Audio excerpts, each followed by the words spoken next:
Salut, bienvenue, c'est Igloo sur topmusic.fr. Bonjour, Cédric Simonin. Bonjour Eric. Tout va bien? Tout va bien. Une bonne année, je sais pas si on s'est vu depuis la nouvelle année. Bah oui, on s'est vu. Là, on s'est vu. Mais j'ai l'impression que vous... On s'est fait un bisou Covid même. Ouais, c'est ça. Ah, c'est fait ça. C'est bon, Et est-ce qu'on a fait un bisou Covid à David Gillig? Non, pas encore. C'est l'occasion aujourd'hui puisque vous allez passer 10 minutes avec nous. J'espère qu'elles seront agréables. David, vous êtes avocat en droit de l'urbanisme, avocat associé du cabinet Solaire Couteau depuis 2003. Et avec vous aujourd'hui, on va parler du permis de construire qui est délivré par les maires. Mais il y a des moments où c'est un petit peu un sujet à polémique. Et comme Cédric aime bien les sujets à polémique... Alors effectivement, c'est un sujet un peu irritant. Ouais. Donc ça aurait été intéressant de le traiter en ce début d'année, comme ça on attaque tout de suite fort avec David. Donc bonjour maître. Alors on a effectivement une recrudescence et un développement exponentiel de refus de permis. C'est pour ça que j'ai souhaité traiter de cette thématique. Maître, est-ce que vous voulez bien en préambule nous expliquer qui de l'administration instruit déjà dans un premier temps le PC ? Alors en principe, c'est le maire de la commune d'implantation du projet. Ça, c'est le principe, c'est ce qui est inscrit dans le code de l'urbanisme. En pratique, très fréquemment, le permis est instruit en réalité par un service instructeur externe. Je prends l'exemple concret, c'est l'Eurométropole de Strasbourg, qui a 33 communes. Sur ces 33 communes, il y en a, à ma connaissance, 31 qui ont confié à la police du bâtiment de l'Eurométropole de Strasbourg l'instruction des demandes de permis de construire. Dans d'autres secteurs, ça va être délégué très fréquemment à une intercommunalité, une communauté de communes, une communauté d'agglomération, voire un service extérieur type ATIP pour un grand nombre de communes du Bas-Rhin. Donc on est d'accord, c'est uniquement l'instruction, c'est toujours le maire qui signe au final. Dans 99% des cas, c'est le maire qui signe le permis de construire. Il y a des cas très particuliers où c'est quand il a piscine, par exemple. C'est le préfet qui va signer le permis quand ce sont par exemple des bâtiments étatiques. Vous disiez, Eric, je disais quand le maire a piscine. Non, mais en fait, c'est quand c'est des bâtiments de l'État. Voilà, c'est ça. Essentiellement, oui. Ouais. Ok. Donc merci pour cette intervention. Non, mais on vous commencerez bien l'année, ça c'est tout de suite. Écoutez, parfois, je brille par mon intervention. On peut parler un peu des délais clés par rapport à cette délivrance de permis de construire ? Bien sûr. Alors, d'abord, dans le délai d'un mois à compter du dépôt de la demande, l'administration peut demander à celui qui demande un permis de construire de compléter ce dossier par la production de pièces complémentaires qui faisaient défaut. Donc, un délai d'un mois, pas un jour supplémentaire. L'administration qui va adresser au pétitionnaire, donc au demandeur du permis de construire, le courrier l'informant du caractère incomplet de la demande, va lui dire vous avez 3 mois pour compléter le dossier, soit de vous compléter, auquel cas je commencerai à instruire votre demande, soit vous ne complétez pas ou insuffisamment et je rejetterai votre demande de manière tacite. Et ensuite, une fois que effectivement vous avez complété le dossier, le délai d'instruction commence à courir. Les règles sont relativement simples. Pour une maison individuelle, la règle générale, c'est 2 mois. Pour un bâtiment autre qu'une maison individuelle, c'est un délai d'instruction de 3 mois. Donc on a bien compris qui instruit, le délai. Maintenant, rentrons dans le vif du sujet. Quels peuvent être les motifs de refus de ce permis de construire ? Alors en principe, le maire doit exclusivement s'appuyer sur les règles d'urbanisme. C'est-à-dire, le projet ne respecte pas un article 12 relatif aux emplacements de stationnement. Le projet ne respecte pas l'article 9 relatif à l'emprise au sol. Ce ne sont que des règles d'urbanisme qui, en principe, doivent fonder un refus de permis de construire. Le maire ne peut pas, par exemple, on l'avait vu lors d'une précédente intervention, ne peut pas se fonder sur la violation de règles de droit privé. Il ne peut pas refuser le permis de construire parce que vous allez édifier un bâtiment qui ne respecte pas une distance d'1,90 m par rapport aux voisins avec des ouvertures qui donnent sur le fond voisin. Vous ne pouvez pas refuser le permis de construire parce que vous méconnaissez une servitude de passage.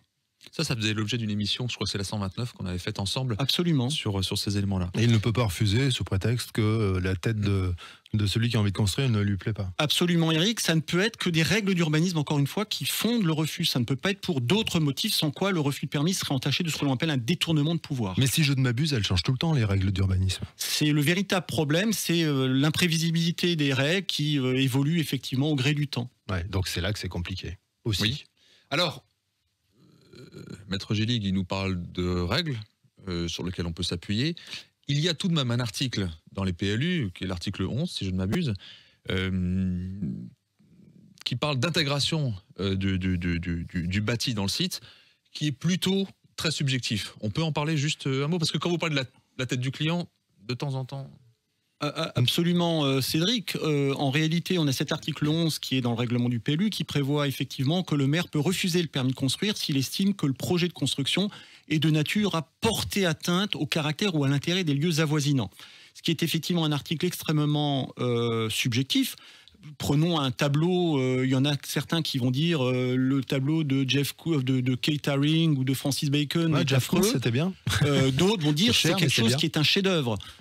C'est la même chose en matière effectivement d'urbanisme. Simplement, ce qu'on constate en pratique, c'est que les maires usent et quelquefois abusent de cet article 11 lorsque juridiquement ils n'ont pas le moyen de fonder le refus sur les autres articles du règlement du PLU. Ils se saisissent de l'article 11 pour effectivement refuser le permis de manière souvent, malheureusement, arbitraire. C'est leur levier pour avoir le dernier mot ou pas ? On peut dire que c'est le levier pour effectivement avoir le dernier mot, parce que l'instruction de la demande va conduire le service instructeur à proposer au maire d'accorder le permis puisqu'il est conforme. Le maire ne souhaite pas de ce projet, il va sortir le sceau, effectivement, le spectre de l'article 11. Mais ça fait penser que j'ai peut-être une question en conclusion un peu polémique par rapport à ce sujet-là. Maintenant, mon permis a été refusé. En 2 mots, parce que j'aimerais bien qu'on fasse une émission spéciale là-dessus, mais c'est important. Quels seraient mes recours possibles contre cette décision de refus ? Alors j'ai 2 possibilités essentiellement, soit de saisir l'administration qui a refusé le permis de construire en lui demandant de retirer sa décision, c'est ce que l'on appelle un recours gracieux. Il faut être honnête et franc, c'est un recours qui n'aboutit jamais. Je n'ai jamais vu en pratique un maire retirer un refus de permis de construire. Donc l'autre solution alternative qui s'offre à celui qui a demandé le permis de construire est de saisir immédiatement le tribunal administratif d'un recours en annulation. Ça prend un peu de temps ? Ça prend quand même aujourd'hui, selon les juridictions, entre 12 et 24 mois. Avant votre question polémique, moi j'en ai une petite. Est-ce qu'il est arrivé, j'imagine que oui, qu'un maire ait refusé un permis de construire et que le maire d'après, nouvellement élu, l'accepte ? C'est très rare, l'inverse c'est plus vrai. Un maire qui a délivré un permis de construire, changement de majorité, et le nouveau maire qui retire le permis de construire qui a été délivré par son prédécesseur. D'accord. Bon, alors, on les aime beaucoup. On les aime beaucoup les maires en même temps. On les invite. Bah oui, évidemment. Bon. Alors, merci beaucoup, parce que justement, ça me permet de faire la transition avec ma question polémique. Finalement, on a vu avec les dernières élections municipales et puis ce que l'on retrouvait dans les programmes, est-ce que refuser un permis, est-ce que c'est pas finalement un acte politique ? Et ma deuxième question dans cette question, est-ce qu'il existerait une solution pour dépolitiser tout ça ? Alors absolument, c'est un acte politique. On voit aujourd'hui que de plus en plus de maires dans leur profession de foi effectivement font, je dirais, la promotion de la réduction, voire de l'interdiction de bétonner, puisqu'on entend ces slogans « non à la bétonisation ». Donc aujourd'hui, c'est devenu un véritable enjeu politique. On l'a vu dans certaines communes, d'ailleurs de l'Eurométropole de Strasbourg, que des maires en cours de mandat ont perdu précisément leur majorité pour des problématiques de construction, parce que leurs collègues au conseil municipal considéraient qu'il y avait trop de bétonisation.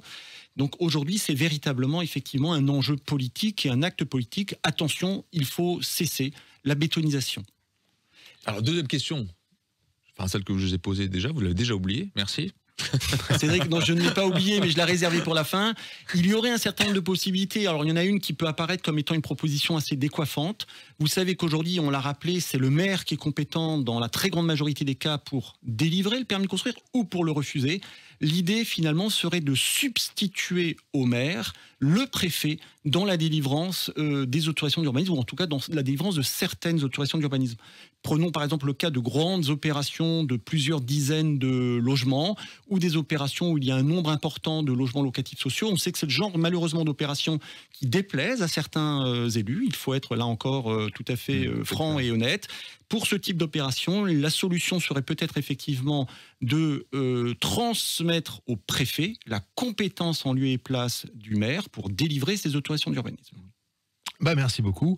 On pense au maire, évidemment, c'est un job compliqué, de plus en plus compliqué en France. On a vu qu'aux dernières élections, il y avait de plus en plus de maires qui jetaient l'éponge, donc on pense à eux et on leur passe le bonjour. Ils sont toujours les bienvenus dans Igloo, le MAC de l'habitat. Merci Cédric Menin, merci maître. Merci Eric. Et l'émission, on la retrouve où alors, du coup ?